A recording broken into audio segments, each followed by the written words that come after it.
From McMaster University, I'm John Preston, and you're listening to Big Ideas for a Changing World. In this series, you'll hear from researchers from McMaster's Faculty of Engineering and beyond who are creating innovative solutions to our world's greatest challenges. I have a chance to see some of these solutions up close as the faculty's Associate Dean for Research and External Relations. Today, you'll hear from Professor Pauline Coulibaly, who is cross-appointed to the Department of Civil Engineering within the Faculty of Engineering and the School of Earth, Environment, and Society within the Faculty of Science, all at McMaster University. Dr. Coulibaly is leading a strong national research program in water resources engineering and also has been a champion of advancing equity and inclusion for Black faculty at the university. You'll hear more about that later. With that, a warm welcome to our guest on Big Ideas for a Changing World, Pauline Coulibaly.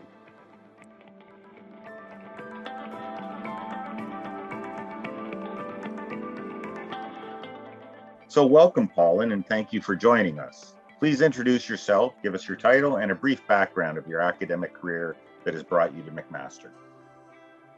Thank you very much, John, for having me today. And thank you, everyone who is listening. My name is Pauline Coulibaly. I'm professor for water resources engineering, jointly in the Department for Civil Engineering and the School of Earth, Environment, and Society. I'm also the scientific director of FloodNet. For those who may not have heard about FloodNet, this is a Canadian strategic research network that focuses on flood research. FloodNet actually involves 25 investigators from 12 different universities and also involve 38 private and public partners.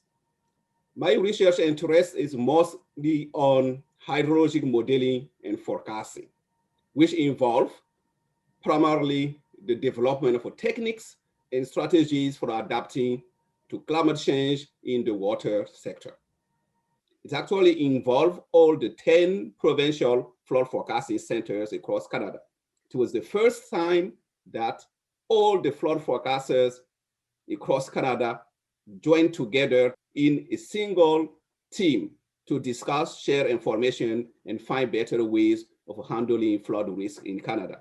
And then, for sure, we have the hydropower companies that also joined FloodNet because they were concerned of the operation for reservoirs and dams and so on.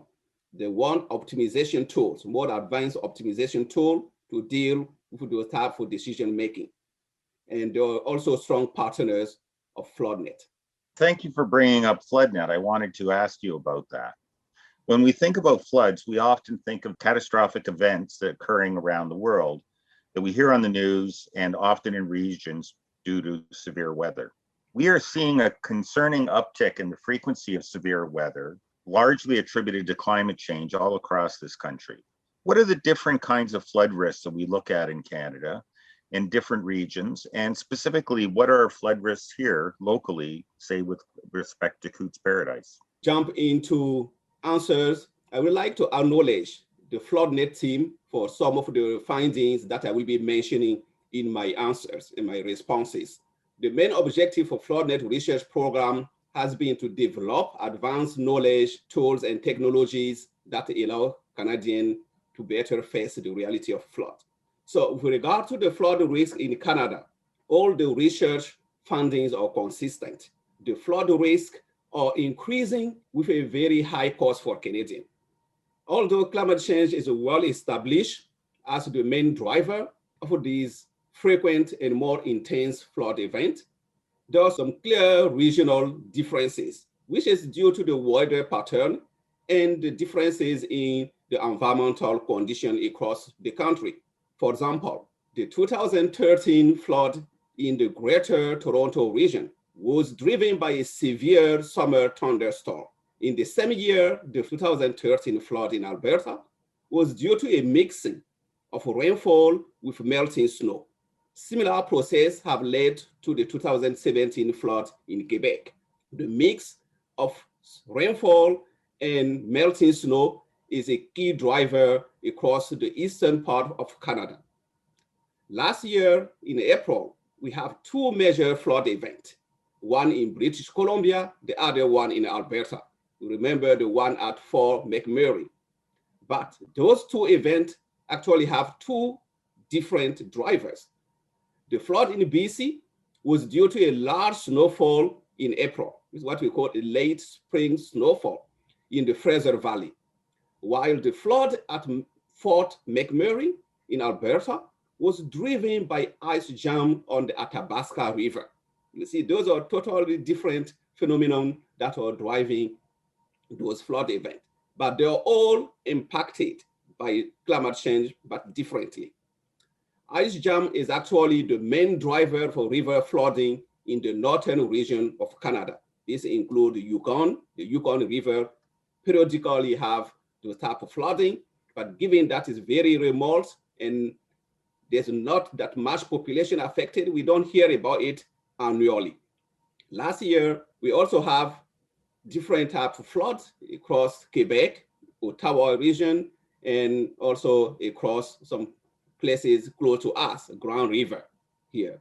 All those were actually rainfall on melting snow. So this year, the amount of snow on the ground and predicted, the potential for spring flooding is very high, especially in case we end up with heavy rainfall on the melting snow. Now, back to your question about the flood risks for our local area of Cook Paradise. Here, land use changes do play an important role in the flood risk.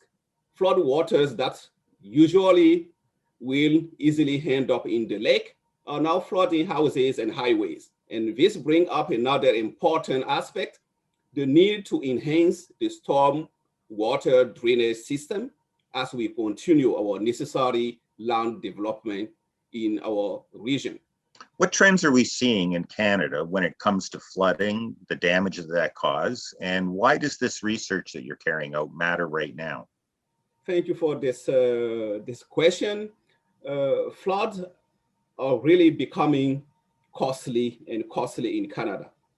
And this is coming from the economics and coming from the natural disaster database of Canada, where we have all the statistics. So the issue of the research is not only because of the urgency, it's also because of the need in Canada and worldwide. Flood is now one of the highest and costly natural disaster after earthquakes, for example, annually seen across the world. In Canada, given the size of the country, the amount of water that we have around us, the lakes, the rivers, and so on, we need to be at the forefront of flood forecasting research. Because first, we have the capacity, we have the expertise to do so. What was simply lacking was the support for training the student that will be the next generation of manager of those floods. And we are very thankful that the Strategic Research Network that was founded really helped to fill that gap. It was a good initiative at the right time, and the support came also at the right time. Pauline, you have a dual appointment at McMaster. You're a member of both the Department of Civil Engineering and, of course, also the School of Earth Environment and Society within the Faculty of Science. Can you tell us how these two roles connect and how you're able to operate with this dual existence? Yes, John, that is another very interesting question. I should mention that my research background is really in water resources engineering. And this includes hydrologic modeling forecasting, which is my expertise area, and the development for decision support system in the water area. So with the increasing changes in the climate and the environment, new and more adaptive decision support systems are needed by most of the water resources managers and operators. Therefore, with the support for the Canadian Foundation for Innovation and the Ontario Innovation Trust, I set up what we now call at McMaster, the McMaster Mesonet, which is a network for sensors that are located across southern Ontario for the monitoring of water, and weather variables that we need to develop more robust and adaptive modeling and forecasting tools. So this fieldwork component of my research connects well with my expertise and with my student in the School of Earth, Environment, and Society.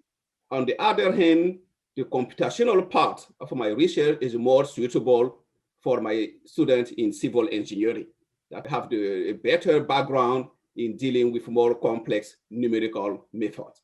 So, Paul, the McMaster Mesonet was a very early forerunner of looking to try to gain detailed information about a potential floodplain. How has the evolution of that technology changed? And are there now further implementations across the country? Yes, this is an area that is evolving thanks to the advances in the sensor technology. There are new sensors, not very expensive to run, that allow us to get in real time information of water levels, weather information that can feed directly into the type of advanced forecasting tools that we're developing. So the early systems that were developed as part of the Mesonet sensor network were really designed for measuring water variables in terms of quantity and weather variable like precipitation, solar radiation, and all the fluxes. More recently, as part of the Global Water Future Initiative, there's a team at McMaster that is now looking at another aspect of the water, which is the quality, the water quality sensors. And that is, again, due to the advances of sensor technology, you can actually be able to follow the water quality in real time with some of those sensors. And there's a team currently working in civil engineering and other department in the Faculty for Engineering in enhancing the real-time monitoring of water quality through the implementation of those different sensors across different water sensitive regions in Southern Ontario. In our discussion so far, we've been talking about anticipating and measuring flood events as they happen. I hope that there are opportunities with this information to think about policies that reduce both flooding and the impact of flooding. Can you tell us what has been happening? You described some of the work around Winnipeg and other jurisdictions, but what else can we do in more remote locations? Thank you, John. That's an important question, especially given the size of the country. Canada is a very large country. So we have many remote locations that are not well monitored, actually. We call them poorly gauged watershed, that we call them. And there are many of those across Canada. So the new direction that have been taken is to harvest advances in remote sensing. Remote sensing information is becoming really the key, but there's still a need to validate those remote sensing data.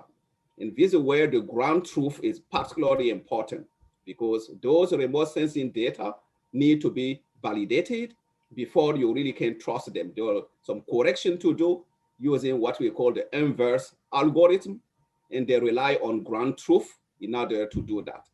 So you described some of this work that involves developing hydrologic modeling and forecasting tools. And I know you've been engaged with hydropower companies in the public and private sectors. Can you tell us about some of these successful industry partnerships and what are the opportunities that come from those? Yes, most of my hydrologic modeling and forecasting tools that have been developed in my research lab are of interest to hydropower companies, because those are always looking for advanced solutions to optimize their production.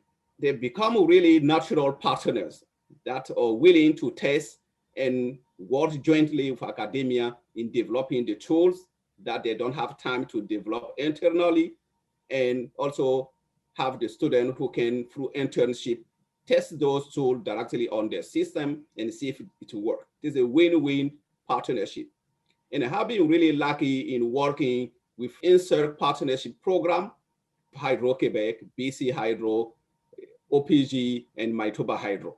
I'm really lucky that I have been so far being able to work on different projects with those different hydropower companies, sometimes together on one project, sometimes separately. For example, with one for the INSERC Partnership Program that will involve Hydro-Quebec and BC Hydro, we developed a tool for designing optimum hydrometric network. And this tool is really unique. They use information theory and combine that with the most advanced Bayesian optimization techniques that are out there. So this is one example of a tool that was really developed for hydropower companies that want to make sure that the water monitoring network that they have is adequate enough to meet their need. And the good thing about this tool as well, it helps you to identify in the network which are the poorly gauged area. If you have money that you should focus on adding additional station to tell you exactly, and in order for priority, which area you should fill next, and so on, depending on resources. So that's important for those companies that are already looking forward and seeking to enhance their production. Your research touches upon quite a few of global issues simultaneously, such as addressing climate change, sustainable energy production, health and well-being. These are issues that are important to many of our students. What can future generations do to help reduce risks associated with flooding and water management? Thanks, John, again for this very important, interesting question. The future generation, I'm really afraid, will be facing unprecedented challenges. And this is mostly due to our slowness in mitigating climate change. So for our students, I will first underline the importance of a multidisciplinary training. This is what I'm really seeing down road will be very important. The classical training in one specific topic won't be enough to face the complexity of the problem ahead. If you can stay one term or two terms more to have one course on spatial analysis, or to increase your skills in programming with Python or whatever, and learn about different techniques that may help you in addition to your core training, that will help you very quickly to be better in what you are doing. So my first advice is to really be open, consider courses outside your specific stream, and be prepared to embrace new ideas, new method, new technique. Don't be locked in one stream. Open your mind, look for other solutions, other knowledge, and tomorrow maybe those so-called side knowledge will be even more important than your core knowledge. That's my message here. We are the solution makers, we're preparing the tool, we're solving the problems, but there are people who have to take the decisions. And I do think that the reason we are stuck in the slowness that we are seeing in the decision making is because there are fewer and fewer engineers involved in where the decisions should be taken. So I think that a message to our new generation of engineers: get involved up to the decision-making level. Don't be afraid, and don't be sitting in the back and waiting for the opportunity to solve the problem. Go ahead and try to be part of the decision process. And I think that from my very humble viewpoint, that may help, because the pragmatism of engineering is important when the challenges are high. Thank you, Paul. And that really is a big idea for a changing world. Paulin, I've had the privilege of getting to know you both as a researcher, but also as a strong champion of equity, diversity, and inclusion. Following what's been a turbulent and challenging year, including for higher education institutes, but of course for the world as a whole. There's been a much needed groundswell of change at McMaster, including taking a hard look at our campus culture and developing new opportunities for Black students through scholarships. There's also a new initiative to hire Black faculty members across campus. You are leading the effort, in fact, to hire more Black engineering professors. Would you tell us a little bit more about what you are doing and why it's important to you? So this is a very important topic to me, very important first. And I would like to mention that I'm not a lonely champion on the issue of equity, diversity, and inclusion that we call EDI. I'm not lonely champion on campus here at McMaster. I'm a member of the African Caribbean Faculty Association for McMaster that we call ACFAM. And this group is actually a leading champion in Ontario, I will say, on the issue of EDI, brainstorming and coming up with suggestions from mentoring to diversity programs in the teaching have been the focus of this group. So our pursuit of equity, diversity, and inclusion is simply, from my viewpoint, a pursuit of justice. Because whenever a systemic barrier is removed, it makes our entire society more just. Personally, I'm very pleased with the foresight and the leadership role taken by McMaster on EDI. I really feel fortunate to be part of that opportunity. The new scholarship for Black students and the initiative of hiring Black faculty members across campus are important, and I should say very important steps in the right direction. So with regard to my involvement in the effort of hiring more Black engineering professors, for me, I see it as an opportunity to contribute in making this initiative a real success, a model that can be followed by other universities. This is particularly important because I think that it will help first our faculty and the university at large to make some concrete progress.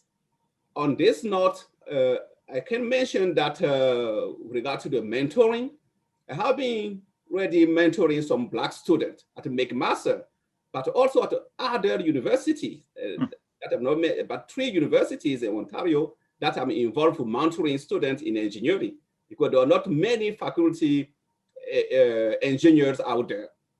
So I accepted to do that because for me, when I started with one for the student and the second one, I realized that the questions and the challenges that were bringing up in our conversation are actually sources of motivation for me to continue doing my best for a more just society for all.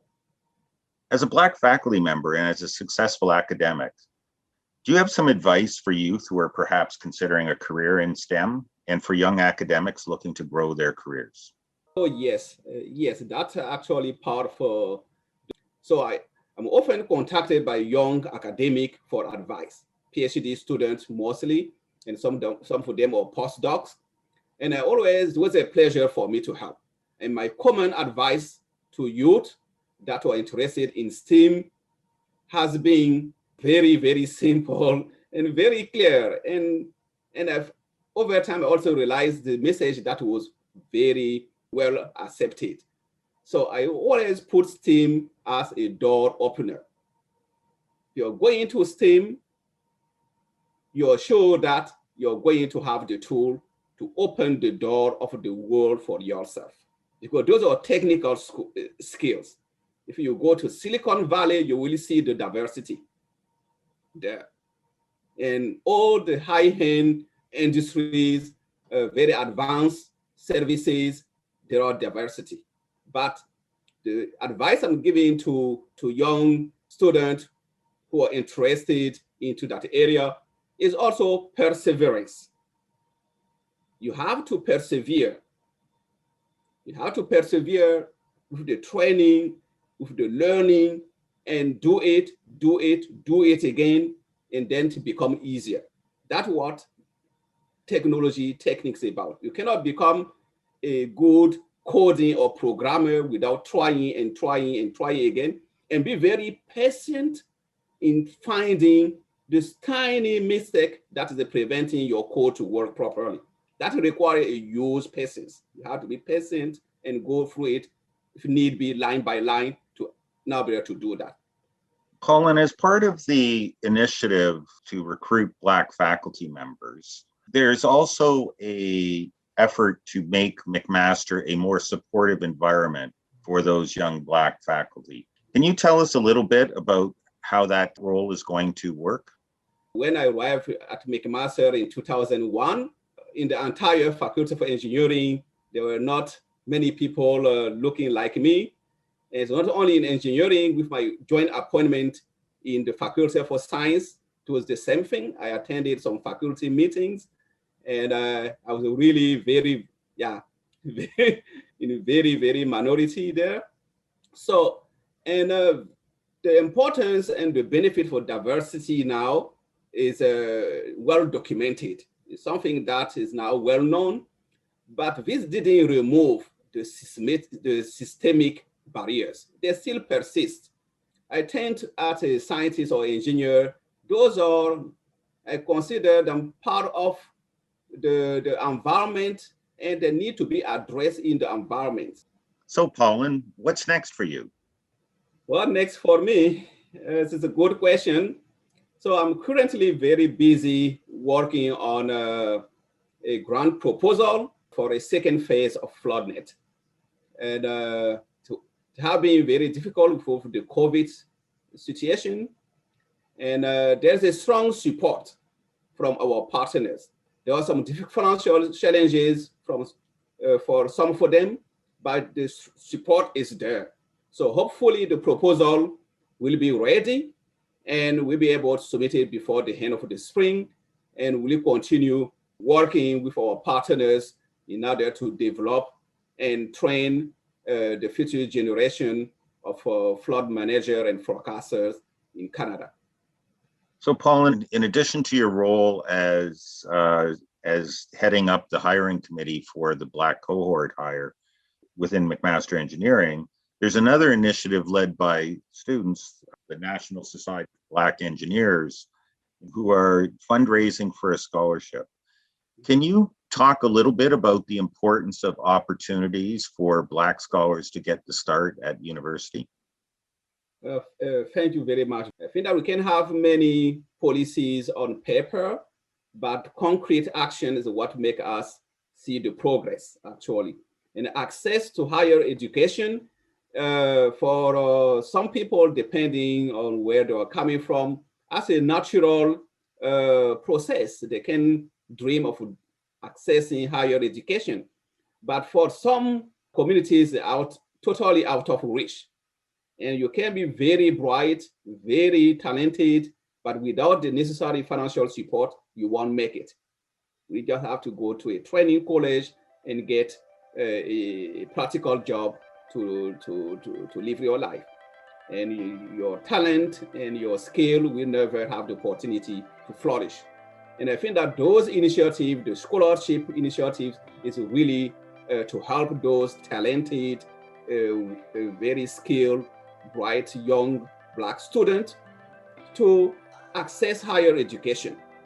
And I think that for those who are listening and really want to contribute in helping EDI, as we call it, in Canada at large, in Ontario, and at the university level, this is the right thing to do, to help those who have that dream and have the qualification, but don't have the means to be able to do it.